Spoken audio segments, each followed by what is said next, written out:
Oops. Okay. Whoever is going to need this recording will have only the second half. All right. Very good. All right.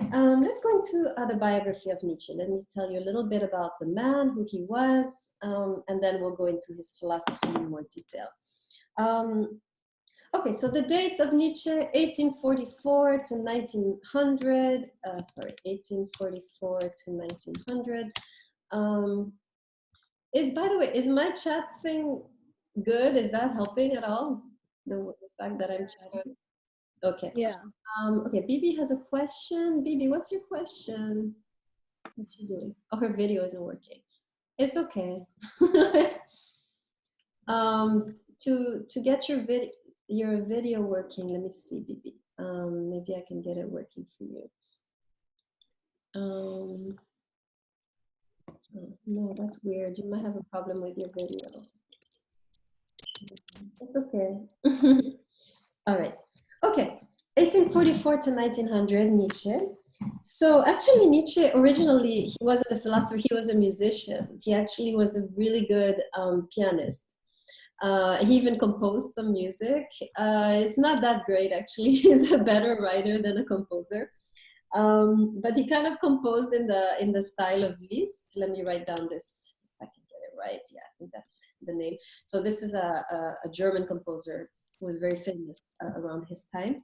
But in any case, when he started his studies at the university, he kind of dropped the music and he double majored in classical languages and thought and theology. So classical, by classical, I mean Greek, right? So he was studying Greek language, Greek thought, Greek and Latin, right? Greek and Latin languages. And he was also studying theology.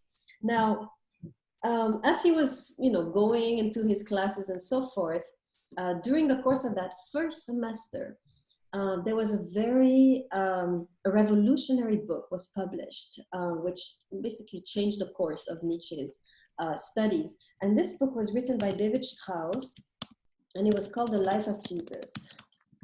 And now bear in mind, everybody in Germany has some kind of Christian background, right? They're all Lutherans or Catholics. Nietzsche also, right? And you can sense actually in his writings that he is really well-versed in Christianity. He knows his Bible. So he's coming from a Christian background. He's pretty naive about it still.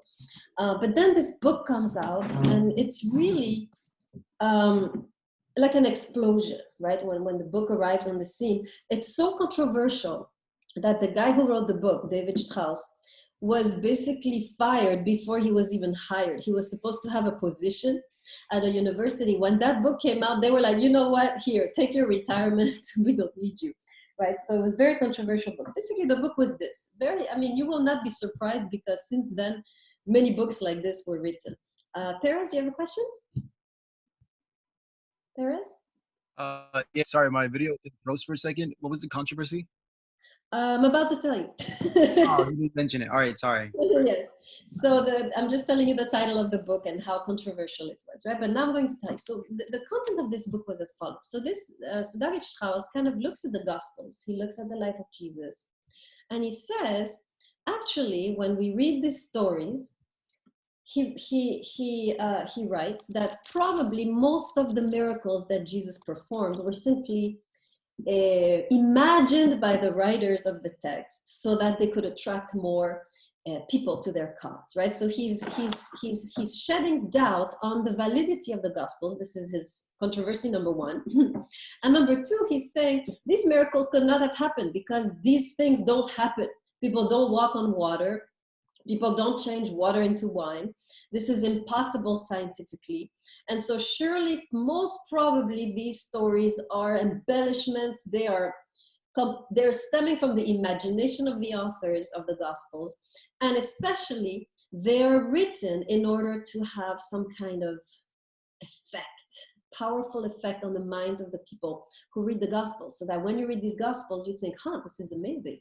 Let me follow this guy, right? So he says, actually, the writers of the Gospels included the miracles or invented the miracles so as to attract more followers, so as to have more power over the masses, right? And yeah, it's plausible. We have no proof that these miracles ever took place, right? And it's true that, nobody has ever seen these miracles performed again. And maybe this was, a tactic of the writers to attract more believers, right? But this book came at a time when Germany was still very Christian, and it was very poorly received, except by Nietzsche. Nietzsche actually loved the book, and he thought this book makes sense. Christianity is probably a big hoax, and this is the moment where he began to reject his own Christian upbringing and come up with a lot of the criticisms that we're going to study together, right? So this book was really pivotal in Nietzsche's life, right? This was the moment where Nietzsche turns his back on his Christian background and upbringing, and begins to formulate and continue, right, in the line of this book, begins to formulate his own criticism of Christianity, which we're going to read together. Okay, so continuing with his life. So eventually he graduates with only classics, right, only Greek and Latin. And he's hired to teach at one of the universities, actually in Switzerland. And he's about to start teaching, but in 1870, right, the Franco-Prussian War breaks out. Let me write this down. Franco-Prussian War. So this is a war between France and Prussia. Prussia used to be the old kingdom that preceded Germany, right? This is the old Germany, Prussia. So this war breaks out. He's enlisted. He has to fight. In the course of his time as a soldier, he develops all kinds of sicknesses and diseases, of which we have diphtheria, dysentery, syphilis. I mean, he really doesn't live his experience as a soldier in a healthy way. And he comes back really very sick from the war and with a deep, deep hatred of German nationalism, right? Nietzsche is actually, he has been often misunderstood by a lot of thinkers, especially when Hitler came to power. Hitler actually distributed copies of Nietzsche's work to his soldiers because he had some affinity with Nietzsche. So maybe Hitler had some affinity with Nietzsche, but Nietzsche did not have any affinities with Hitler. He hated any type of nationalism. He was adamant against any type of anti-Semitism. He had a sister, Nietzsche, who was married to a very prominent anti-Semite, and he spent his days on making fun of these two, right? So he was very much suspicious of any type of nationalism, of any type of group mentality, or what he calls in many of his writings, any type of herd mentality, right? So the mentality of the herd, when you have a herd, tons of people together. This was really something that he was allergic to. Okay. All right, so in 1872, this is a key date, he writes a magnificent book called The Birth of Tragedy. Now, this is not the book we're going to read, but it's fundamental to understand this book if we're going to understand the section on the creation of values that we're going to talk about. Okay, so, sorry, there was a question? No? Okay. All right. So I want to talk a little bit about this book because this is going to help us to later understand how we can create our own values, right? Once we have discarded Christianity as a class after Nietzsche, we have to figure out a way to create our own values, right? If we discard all the old values, we have to create new ones. Yes, 1872. Let me write this down. So 1872, Birth of Tragedy. Yes. Okay, so let's talk a little bit. So this book is actually a book on art. And what Nietzsche is talking about on the Greek tragedies, to be more specific, right? But what Nietzsche is talking about in this book is really what makes up a work of art. What is needed for there to be a work of art which is powerful and not just, mundane or ordinary, right? And what Nietzsche is going to say is that every work of art is the product of two powerful forces. We need these two forces to be at play in any good work of art. And so he's going to, the two forces he's going to mention, he gives them the names of two Greek gods. Okay, so we have the Apollonian force coming from Apollo, and we have the Dionysian force coming from the god Dionysos. Okay, so these are two very important gods that you need to know now. Apollo Dionysus. Everybody saw that I wrote it in the chat? Everybody can follow? Okay, very good. Okay, so these are the two forces embodied by these two gods that need to come into any work of art. So I will give you an example in a second, but for now, well, actually, let me give you an example now. Okay, when you're, suppose you're composing, or, you know, suppose you're writing poetry, or suppose you're composing some music, or coming up with a choreography, whatever, right? You will need these two to be there. What are the, well, let me ask you, what do you think are the two main things that come into making art? Let's see if you can come up with what Nietzsche talks about.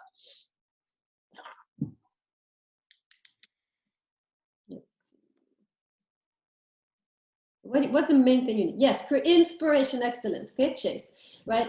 First thing you need, you can't just sit down and be like, I'm gonna do art. It's not gonna happen, right? You have to get some kind of inspiration. Something has to possess you.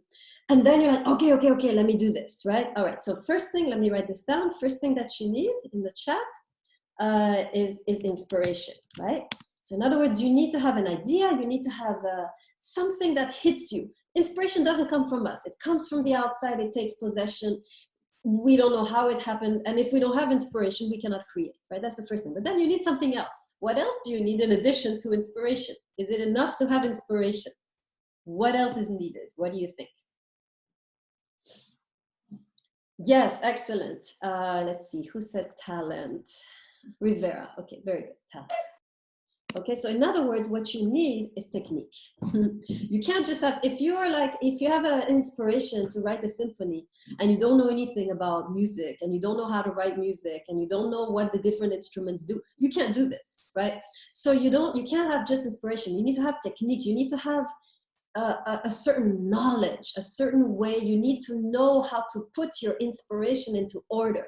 You need to be able to order your inspiration into some kind of work of art. Does that make sense? So let me give you an example, right? Suppose you're writing poetry, right? So, okay, first you need the inspiration for whatever you're going to write. But then if you don't know how to, if you don't know how to use language, if you don't have much vocabulary, if you can't spell, well, if you can't spell, it's okay, but, right? You can't do it, right? You need to be able to put your inspiration into something that has a rhythm, something that has an order, something that has some kind of coherence and structure, right? Okay, so these are the two forces that come into play. Now, the force of inspiration, Nietzsche calls Dionysus, right? And the force of order or technique, Nietzsche calls Apollo. Okay, so these are the two gods. Remind me a little bit. What kind of god was Dionysus? What's his thing? What's his specialty? Anybody remember? Is he not the god of wine? Wine, what else? Partying. Partying, excellent. Right, intoxication, orgies, no limits, no boundaries. This is Dionysus. Dionysus represents the part in us which is possessed by something more, the inspiration, the kind of explosion of ideas that we don't control, right? But then you need Apollo. Anybody know what kind of god was Apollo? The sun and music. Exactly, the sun, music, poetry. Apollo is the god of order, of symmetry, of harmony, right? And so you need both to create a work of art. You need this kind of intoxication, possession by the inspiration, but then you also need to be able to put these into order, right? Does everybody understands how this works? And so in a way, right, when we talk about creating our own values or creating our own life, this is really what Nietzsche is saying, right? Instead of saying we need to follow, what the Bible says and this is how we're going to live, Nietzsche says, no, forget the Bible. Let's create our own life. And the way we create our own life, we're going to see, is to bring these two forces in harmony. We have to open space for the Dionysian forces, but at the same time allow for the Apollonian forces to put these into order. We're going to see more of this later. Okay, any questions on the book, The Birth of Tragedy, before we continue? Okay. Yeah, I have a question. Yes, go ahead. Dionysius would be the god of what exactly? So wine, intoxication, no boundaries, the carnival, right? Orgies, this is the god of Dionysus, right? He has no limits, no boundaries, nothing is blocking. And what about the next one, Apollo? What would that be? That's Dionysus, right? Type out Apollonesium and Dionysium just so we can spell it correctly. Got it. Dionysian, forces of wine, intoxication, orgies, etc. Apollinian, forces of order, harmony, structure. Okay, you need both. To have art, you need both intoxication, inspiration, and order, structure, and harmony. You need to, whatever you get your inspiration, you need to be able to put it in a structure, in a poem that has rhythm, or in a work of music which has, you know, sections and structure. Okay, everybody understands how these two forces come into play, at least in art? Okay, good. All right, let's go now into, oh, sorry, finishing his life. 1879 is when his life begins to go downhill, really. So this is really when Nietzsche's health begins to deteriorate. He ends up going to the south of Germany to recover. There was a belief that if you go to Italy, the air was better and you could feel better. I totally believe it. So he goes, you know, he travels a lot. He's getting more and more sick. He has some mental problems now. He's writing during this period. In fact, most of his works, he's writing during this period that he was sick, right? In fact, one of his most famous works, Thus Spoke Zarathustra, he wrote this in 10 days, like boom, just hashed it out. Towards the later part of these, of this time where his health is deteriorating, he's still writing, and you get a sense that he's still writing in a profoundly spectacular way, but at the same time, things are becoming more muddled. There's, yeah, some people wonder, not our book is fine, but some of his later works, you can sense there is a strong influence, maybe the mental illness has already taken over. Okay. Anyways, let's go into his philosophy. All right, so there's one sentence that summarizes really everything that Nietzsche is doing in his philosophy. I'm going to write it down for you. And the sentence is this: God is dead. The sea, the open sea, lies before us. Okay, this is a very famous quote. Sadly, I forgot where. I think it's in the Gay Science. I'm not sure, but it's yeah, I need to find the source for this. This is a very famous quote. God is dead. The sea, or the ocean, the open sea lies before us. Okay, does anybody know what he means by this? I mean, this is a kind of, you can sense a profound joy in what he's saying. When God is dead, the sea, the open sea lies before us. What does he mean? Why is he so happy about the death of God? Yes, Sosa. All right, you can hear me? Yes. Okay, so I believe from what I heard about what God is dead means, it's since we're moving from focusing on God to focusing more on us, it's like he's dead, so we must move on and focus ourselves on something much wider. That's where like the sea comes in. It's just everything is before us. We could do whatever we want. We could get into more culture, music, art, philosophy, and it's more. We have more to us than just God, pretty much. Okay, very good. Let me summarize what you just said and then get some of the other comments, right? Absolutely right. If God is dead, anything is possible. We are not anymore restricted to live in the narrow way that has been prescribed to us by scripture, right? Scripture has says, you shall do this, you shall not do this, you shall do this, you shall not do this. This is very narrow. When God dies, anything is possible. We could be anything. We don't have to be this or that. We don't have to be, you know, following these rules. We don't have to follow these principles, right? Some of you wrote,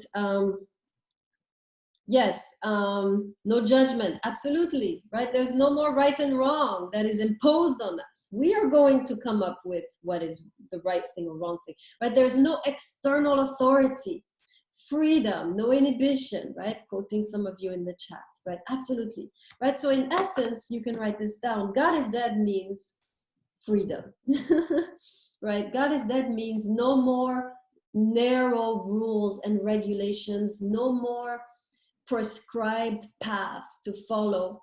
We can create our own destinies. This is really, if you want to understand the movement of existentialism, right, which will be later on, right? Nietzsche is one of the founders of existentialism, but you have later on the French philosopher Jean-Paul Sartre. If you've ever tried to read him, he's all about that. He's saying we can create our own lives. We don't need to, we don't have a preordained nature. We don't have a preordained path. We can create our own path. It's very intoxicating, right? This way of thinking. And so this is really, you get really the sense in Nietzsche of a kind of, right? I'm free. I have thrown off the shackles of religion, right? And so first, we're going to have two moments in Nietzsche's criticism, or Nietzsche's coming of age, right? First one, remember I told you, is the criticism of Judeo-Christian values, right? And the second one is where he will lead us, which is the creation of values. So let's talk a little bit about his criticism of Judeo-Christian values. Okay. There are two main criticisms that he will make. So let me write this down. So criticism of Judeo-Christian values, right? There are two main things that he will criticize, and I'll explain both. First, he's going to talk about Christianity as nihilistic. And second, he's going to criticize Christianity as delusional. Okay, these are the two main points of his critique. Number one, Christianity is nihilistic. Number two, Christianity is delusional. Okay, so let's start with nihilistic. Anybody know what nihilistic means? Comes from the Latin nihil. Anybody know what nihil means?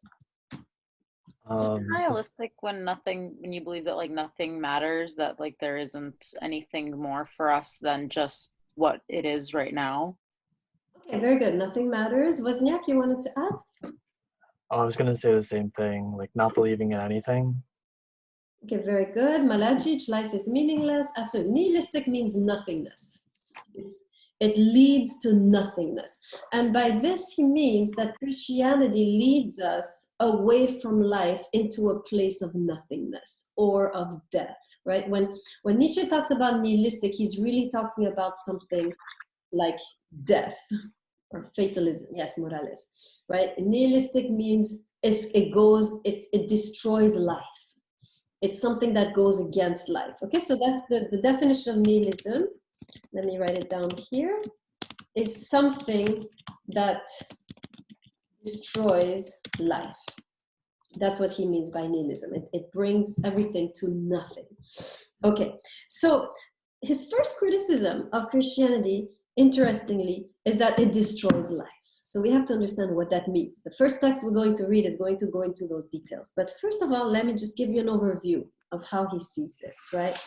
So the main issue with Christianity that Nietzsche really has problems with is what he calls the attack of Christianity on the passions.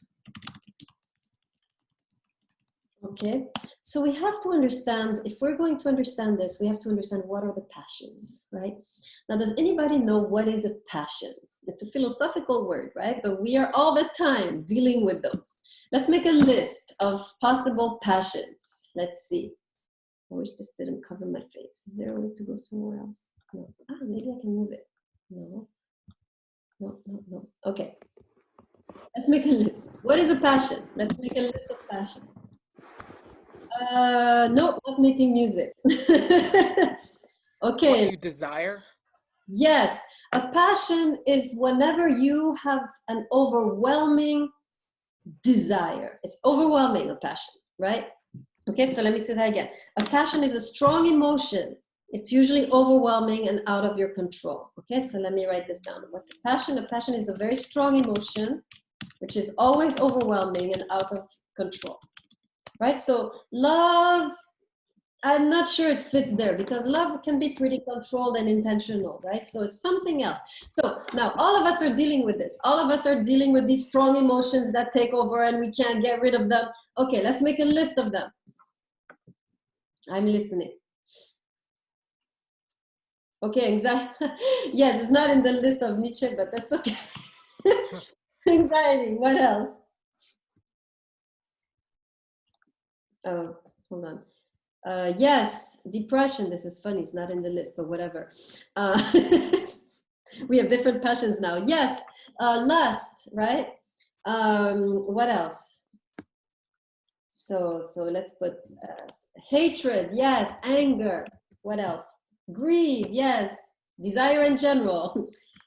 And yes, Chase, very good. It is akin to the 7 deadly sins. In other words, let me explain what just happened, right? We all have these passions. This is natural. This is how every human being is. At every point, we will be overtaken by anger or lust, or we want something really bad, or we are very anxious, right? So these are natural part of what it means to be a human being, right? And what Nietzsche is saying is that, okay, that's a natural part of what it means to be a human being. But what Christianity has done, and this is where Nietzsche is really annoyed, it has taken these passions, which are supposed to be natural part of being human, and made them into the 7 deadly sins. Okay, the 7 deadly. In other words, Christianity has changed these natural passions, which are part of being human, which are natural, into something evil. This is the problem. This is what Nietzsche is so angry about, right? And so let's make a list of the 7 deadly sins, and you will find your passions right there. What are they? Anybody know the 7 deadly sins? I'm listening. Sloth, lust, greed, envy, pride, and wrath. Ah, we have Catholic upbringing. Not even. No, I watched an anime. Okay, let's see. I'm missing one. Gluttony. Gluttony. Yeah. Okay, thank you, Sosa. He wrote them all down for you guys. I don't need to do it. Excellent, Sosa. Okay, absolutely. Now, do you see how what was normally, what we had just talked about as being something which naturally happens to us, right? We don't know if it's good or bad. We just know there are strong emotions in me, which sometimes overwhelm me. And that could just be it, right? But then Christianity steps in and says, see these are evil, these are sinful, these are naturally corrupt. And this is where Nietzsche gets very, very annoyed, right? And he says, why? Why are you demonizing something which is natural, which is a natural part of what it means to be human? Do you follow? Right? So Christianity in a way has struck a whole part of our human nature or has demonized a whole part of our human nature, right? This is really a powerful element of what it means to be human. And Christianity, in a way, has demonized this aspect of ourselves, right? And this is where Nietzsche is saying, how dare you? Why are you doing this? In the name of what? Who says that these are deadly sins, right? Now, not only does Nietzsche think that Christianity is demonizing something which is not necessarily evil, right? And we'll talk about that next time. But at the same time, he's saying what you're doing by demonizing these passions is you are killing everything in us which wants to live, right? This is key. Let me say it again, right? So by making these passions evil, sinful, right? Christianity, in a way, is destroying everything in us that wants to live, right? Because what we realize is that at the root of all of these passions is a desire to live, right? When you have anger, when you have greed, even gluttony, right? When you want to eat, when you have appetite, when you have lust, when you have strong desire, this is all you wanting to live, right? Wanting to have more of life, wanting to experience more of life, wanting to devour more of life, you could say, right? Does that make sense? So what Nietzsche is saying is that by striking these passions, Christianity is striking at the root of life, because these passions is really what makes us come alive. If we didn't have these passions, where would we be? Tell me.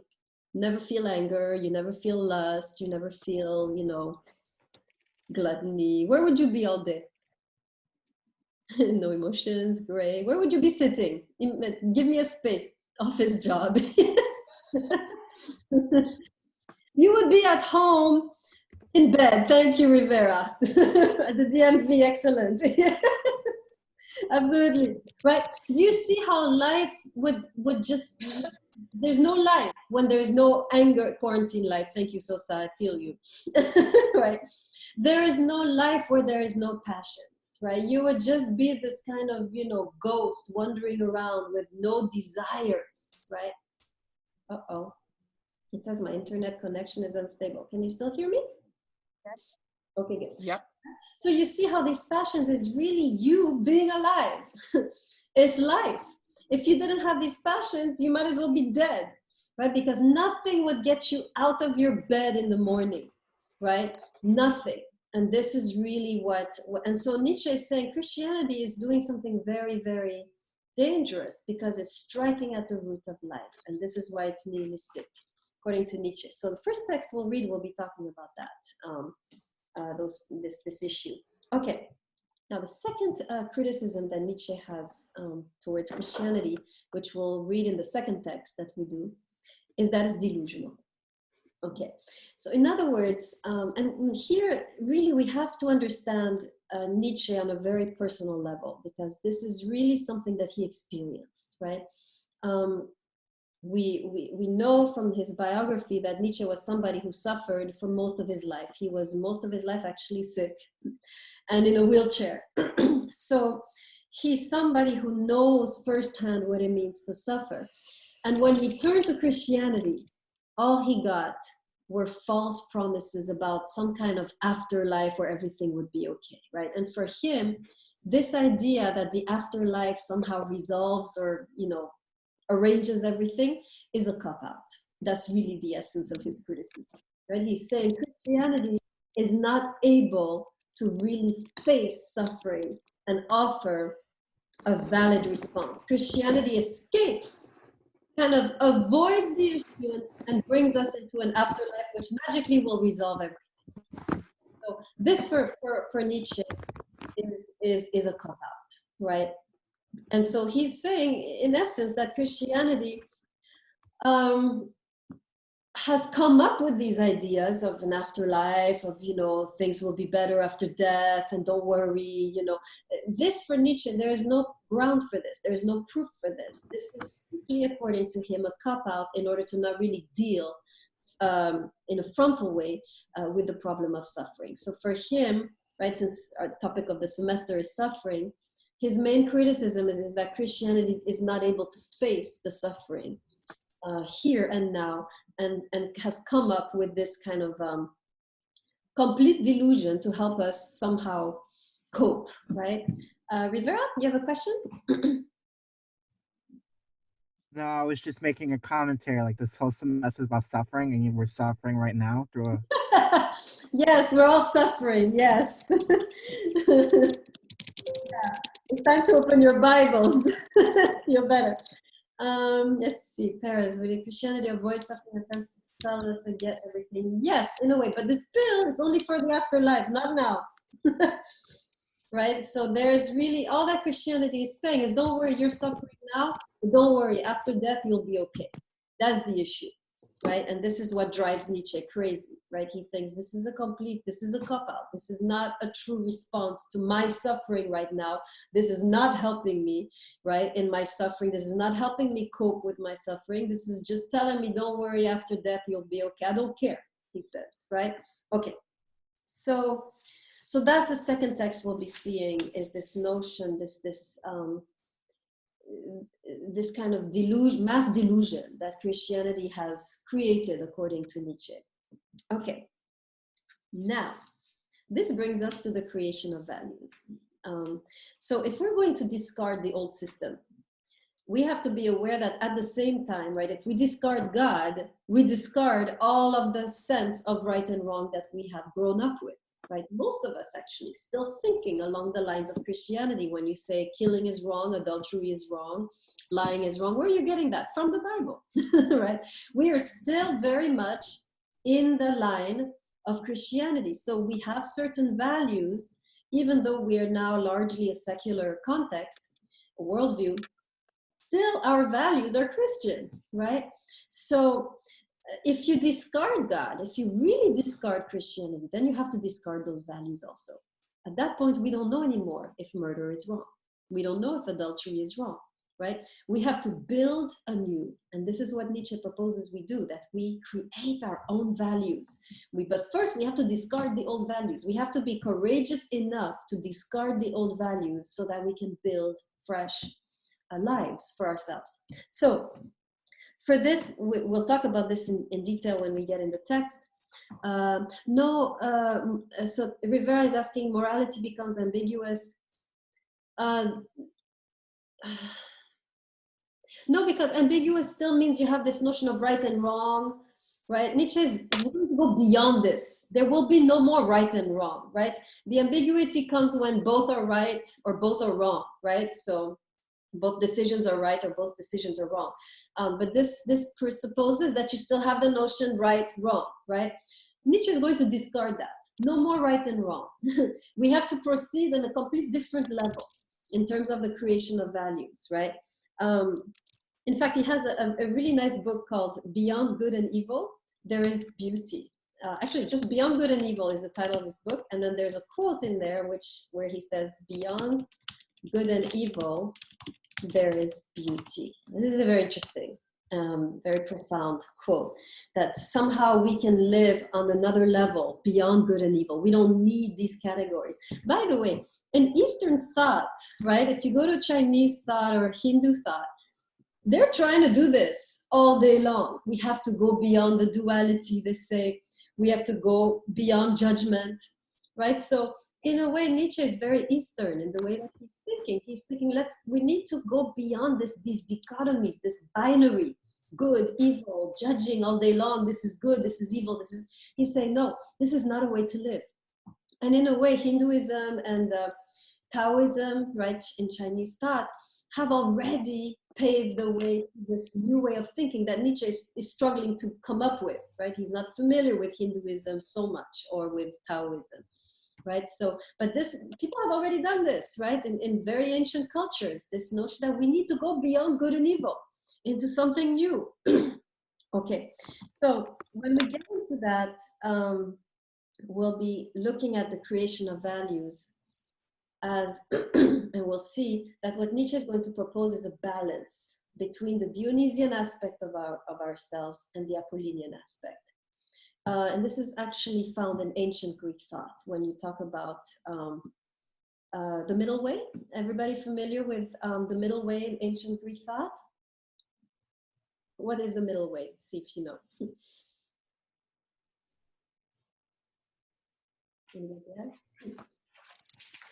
What is the middle way?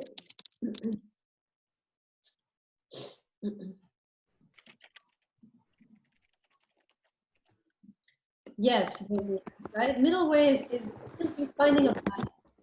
So you don't go in this extreme, you don't go in that extreme, you find a balance, and this is how you live your life. This is where Nietzsche is going, right? He's going to say we need to simply live in balance. It's not that this is wrong and this is right. Who cares, right? Let's move everything aside. Let's suppose everything is good, right?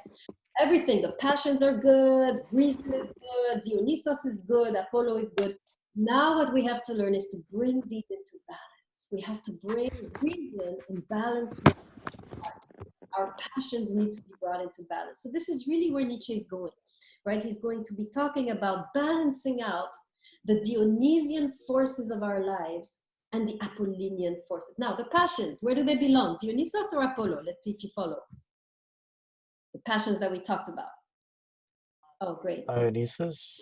Dionysus.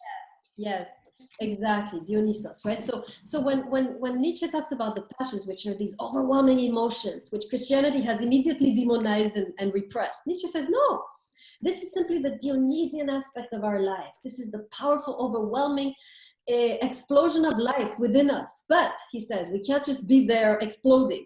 We have to learn to bring these passions in balance with what? Tell me. Order. Apollo. Order, structure, harmony, Apollinian. Values. The Apollinian, yes. Exactly. And this is the value, right? The value comes out of that. We know what to do when we always bring these into. So we can take some concrete example, like suppose, give me a passion that you're struggling with right now. Let's do this. Let's do this right now. And boredom is not a passion. Wrath. Okay, wrath, anger. Okay, suppose you're a very angry person, right? Nietzsche, social distancing, no, passion. But there could be a solution to wrath. Yes. So suppose you're very angry. Now Nietzsche is going to tell you this is fine. It's not bad. It's not bad to be angry. This is part of your Dionysian part, aspect of you. It's a Dionysian part of you. But what must you do with your anger, according to Nietzsche? Know how to live artfully. How can you experience your anger artfully? What do you think he's going to propose? Channel it, exactly. Bring it into some kind of structure or channel or harmony, right? You have to work it. Just like we work the clay or we work the wood, right, to make a work of art, we have to work our passions, right? Bring them into harmony, bring them, channel them, and we're going to talk about that. So, but the beauty here, this is really what I like about Nietzsche, is that for him, the passions are simply raw materials. They're not good, they're not evil, they're not demonized. They're the raw materials for the act of creativity by which we order our lives, right? Passions for Nietzsche are neither good or evil. They're natural. But we have to learn to bring them into harmony with the Apollinia. And then we will live our lives like a work of art. And then we shall live artfully. Everybody understands how to do this? Have a yes? Yes, thank you. Okay. All right, good. Okay, so we'll see more, of course, on how to do this when we get into the text. All right, now I want to spend some time talking about Nietzsche's writing style, because this is, he writes in a way that is very different from most philosophers. And I want to really go over that so that you're not traumatized. There's two reactions to Nietzsche in general, hatred and love. There's no in between. So you will either hate him or you will love him. Depending on where you are on the spectrum of religion and secularism. Right. Now, I want to say just a couple of things. First of all, I want to address whoever has a religious background, right? Nietzsche is going to be difficult for you, right? If you're coming from a religious background, whether it's Christian or Jewish or Hindu or Muslim, when you read Nietzsche, it's going to be very personal attack, right? He's not going to mince his words. He's not going to be politically correct. He's not going to be nice. He's going to be in your face, rude, what's the word? Obnoxious, right? Now, before you discard him, you know, as another one of those philosophers who don't understand anything, I want you to understand this. Nietzsche, in my view, is a rite of passage in the spiritual journey. Let me write this down. He's a rite of passage. In other words, it's my profound conviction that you cannot become an adult spiritually if you have not first moved through Nietzsche. If you haven't read Nietzsche, if you haven't pondered Nietzsche, if you haven't allowed Nietzsche to challenge your beliefs, you're not ready to become an adult spiritually, right? So Nietzsche is really a rite of passage. For anybody who has a religious background, reading Nietzsche and really seriously attempting to respond to Nietzsche. Number one, taking what he says seriously, because a lot of it is true. And number two, this is the most difficult part, preparing a response, attempting to respond to Nietzsche. This is the difference between an adult believer and a child, right? This is the difference between reaching adulthood spiritually and remaining a child spiritually. So I want to invite whoever has some religious background, really take Nietzsche as a challenge, right? He's there to challenge you. He's there to provoke you. He's there to help you go deeper into what you already know. So that's the first thing I will say to help those who are going to struggle with Nietzsche. Now, the second thing that we have to, so now there's a second group of people who will struggle is the philosophers in the classroom. So those who have a philosophical mindset will expect from any philosopher, arguments. They need this to be argued. They need this to be properly, shown. Nietzsche is not going to do that, right? Nietzsche will give you no arguments. Nietzsche is just spouting words and thoughts and ideas, right? There is no attempt in Nietzsche to argue, to explain, to provide any type of basis for what he's saying. Okay, so you might wonder, well, why is he a philosopher? Well, I will tell you. The best way to understand Nietzsche as a philosopher is to compare him to Socrates. Okay, now, does anybody know how Socrates taught? What was his style? Anybody know? Orally. Orally, yes. Didn't he? Yeah, Socratic method. What was the method? What was he doing all day long? Asking people. Exactly right. Socrates never taught a single thing in his whole life. All he did was go around and ask disturbing questions. That was what he did. He would go around and find someone who thought he knew something. And then he would begin to ask question after question until that person realized, okay, I guess I didn't know what I thought I knew. So he's constantly asking disturbing, annoying questions until you find yourself confused about what you thought you knew. And now you're ready to do what? Now that you realize, I don't know. I thought I knew, but I don't know. What are you ready now for? To kill Socrates. Yes. To learn. Yes, you're ready. And apart from wanting to kill Socrates, you're ready for growth. You're ready to learn, right? So this is really what Socrates was doing. He was simply, and this is, by the way, this was the basis of the accusations against him, right? He was accused. He had to die for corrupting the youth, for being a nuisance. And that was exactly his purpose, right? His purpose was to go around making a nuisance out of himself, making everybody uncomfortable and so forth, right?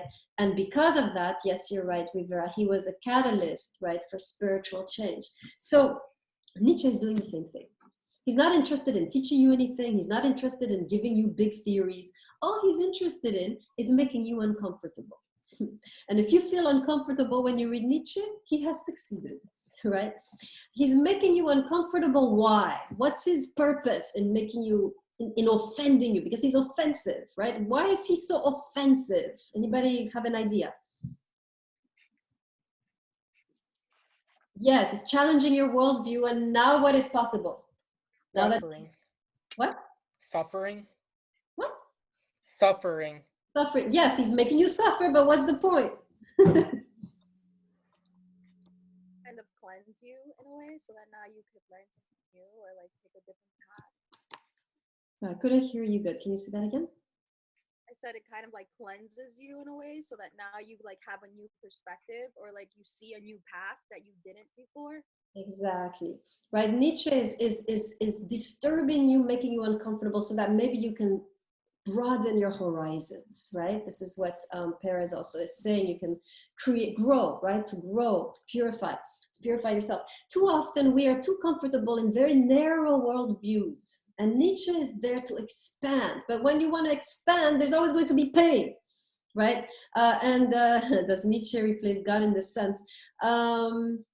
In a way, right? Because we saw that God is disturbing agent, right? Especially in the book of Job, right? God is there to disturb and to make uncomfortable and to... So in a way, yes, Nietzsche is doing something very divine, very godly when he is exploding our worldviews, right? So anytime you feel uncomfortable with Nietzsche, even anytime you feel offended, this is an opportunity. He's doing it on purpose so that you can begin to expand your worldview, right? We have to have a certain amount of trust in Nietzsche. And I know a lot of you will be like, I don't want to trust this guy. He's just, he's a buffoon. All he's doing is saying, opinions. No. He's doing something more. He's triggering you. And if you're triggered, there's something there you should be exploring. We know this in general from Psychology 101. Anything that triggers you, you have to go within and see what the deal is with you, right? So, okay. Now the last thing, the last thing you will need in order to survive Nietzsche. So I've addressed the religious people, I've addressed the philosophers, now we'll address the serious students among us. I have found it to be incredibly helpful when reading Nietzsche to develop a sense of humor. So if you don't have a sense of humor yet, you need to develop one very quickly, because this is the only way you can really receive Nietzsche with pleasure. I mean, to be honest, I have compared Nietzsche to the stand-up comedian of philosophy, right? Let's try to remember some of your favorite stand-up comedians. Give me some names of the ones you like right now. John Mulaney. Who? John Mulaney. Oh, Louis C.K., Mark Maron. Dave Chappelle. Okay, very good. Okay, now, how many of you have ever had this? Suppose you're listening to a joke which is either sexist or racist, or and you find yourself laughing. You're like, why am I laughing? Because it's funny, right? So a lot of these comedians, they say stuff that normally would be inappropriate in the normal setting, but because they say it's so funny, we can receive it and be lighthearted about it, right? We don't have to be always uptight and politically correct, right? Jenny Slate, thank you, Fosnia, right? So this is really what Nietzsche is doing. He's trying to, he's extremely witty, he's extremely funny. And if you really want to have an easy time receiving his criticism, you have to develop a sense of humor and be able to be lighthearted about what he's saying. Take the criticism lightheartedly, right? He's himself lighthearted when he's making these criticisms. He doesn't give a damn about anything. He's about to die, right? So he's himself dancing around like, you know, doing a kind of mask dance, right? He's really a comedian. We have to see him like that. And as a comedian, he is himself lighthearted about what he's saying, and we should be lighthearted in how we receive him. This will really help. Okay, so these are the 3 pieces of advice I give you to be able to navigate and survive Nietzsche, so that when I ask you next time we meet, how many of you like Nietzsche, I want to have many tens. Okay, any questions on anything I said? No. Okay. So I'm done with everything. So now, if any of you remember in this class, if any of you have more questions or some stuff you want to talk about, you can always stay behind. As everybody leaves the meeting, you can stay and I can talk with you, right? So if anyone has any more questions, you can just stay longer. And the rest of you, you are dismissed. I'll see you, I don't know when exactly, because I have to change the syllabus again. Bye, Professor. Thank you. Thank you. Bye. Take care, Professor. Bye. Thank you. Bye. Have a good day. Thank you. Bye. So you said when the next class?